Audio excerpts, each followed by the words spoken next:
Gotta be wild to row for 36 days from Florida to Norfolk. I'm not one who says or do something and not do it. And Jay's the same way. So once we loaded it up, threw the boat in the water, took off, there was no turning back.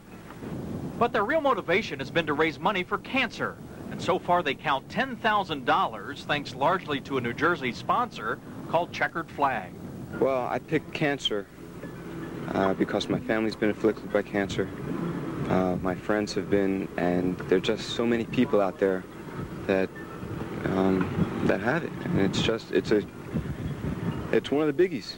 I feel awful seeing or hearing things about little kids getting sick. You know, if someone who's old, this may sound awful, but if someone's old and they get cancer, you know, they already lived their life. But if a little kid has it, they haven't even begun to live their life. All these things about life they can do, such as this, and they don't have a chance. For 1,061 miles, they rode through the heat and slept in the boat. Last night, they reached Deep Creek and stayed with relatives in Kempsville. I think it's an experience that most people, whether they're kids or not, would never even think of undertaking, and I'm really proud of them. Welcome to Norfolk. When I heard about them doing it, I was quite excited. I think it was a chance of a lifetime, and when you're young is the time to do something like that. And I was kind of excited for them, and I think it's a gutsy move, and I like to see young people do things like that, especially helping raise money like they're doing. Shoving off tomorrow at dawn, Jay and Rod hope to reach Avalon, New Jersey next Wednesday or Thursday. Rod and Jay have to cross the bay tomorrow and are in need of an escort. If you know anyone who could help, contact Willoughby Marina at dawn. A key Navy official cooperates in the Pentagon procurement scandal. And the man in charge of the investigation Set up today on a very windy ocean. Jay Stern and Rod Pierce are Wildwood lifeguards. They're also good friends, and that's a good thing because the two men have been rowing in a boat called the Checkered Flag since May 18th. Their excursion began in Boca Raton, Florida. We caught up with them today in the final leg of their trip off the coast of Avalon. Avalon Beach Patrol Lieutenant Dave Cox was kind enough to row us out to meet the two sailors. The most difficult part of this was just, you know, weathering the elements, the sun and the wind and the rain, and that's the most difficult. Just wears on you. Seen an alligator, saw a few sharks, sea turtles. A lot of interesting dolphins, porpoises. These fellas have rowed 1,250 miles, and along the way, they've managed to raise in the neighborhood of about $20,000 through corporate sponsors and private donations. The money will go to the Valerie Fund. That's a South Orange-based group that helps children with cancer. Rod and Jay stayed in hotels a couple of nights, but mostly they rowed, and very often they rowed at night.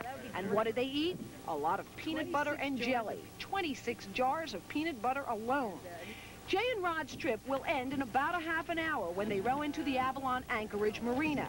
And after one day off, they'll be back to work with the Wildwood Beach Patrol on Saturday. I'm Kathy Gandolfo, Channel 6 Action News, Avalon, New Jersey.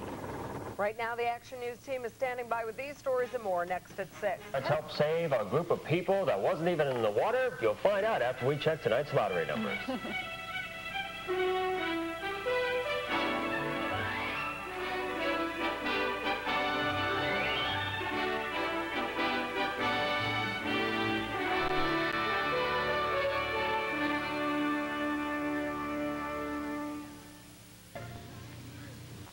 Finally tonight, a long, hard voyage is over for two lifeguards from Wildwood. Rod Pierce and Jay Stern received a hearty welcome home tonight after their 1,300-mile voyage from Florida to New Jersey. As Joan Pileggia reports, the lives they were saving were not drowning swimmers, they were people suffering from cancer.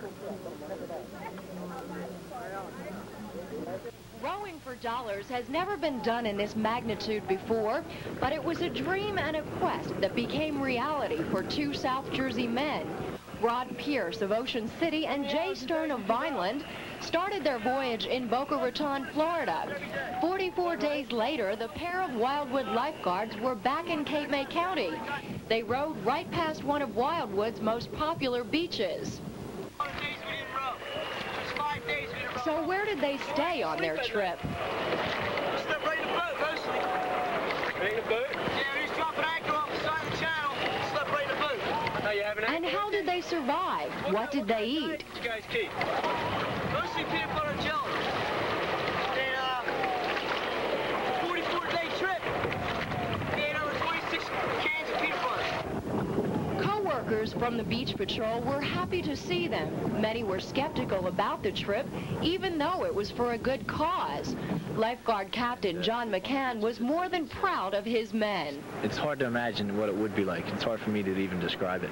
I know 2 hours on boat layout is a major effort, let alone 11 hours in the boat for a whole day. So I would say it's a great effort. Rod's mother, Mary Ellen, was on the shore as they went by. She said they had some rough rowing through the Delaware Bay, and they have many other stories to tell about their fundraising trip. And they became more determined as each day went past. And in conversation, Rod and I talked every night, and in conversation with him, it was like, we're going to do this, and we're going to take care of it. And they really felt like they were working for something, along with the personal challenge of completing such a monstrous task. Their voyage has been dubbed Oars for Cures, and rightfully so. Jay and Rod have proved that they are more than just lifeguards who protect the bathers in the water and police the beach. After this effort, they are real lifesavers as well. In Wildwood, I'm Joanne Pileggi, News Center 40. That's for sure. And that's it for tonight. As always, we've enjoyed the pleasure of your company. Joanne will be here.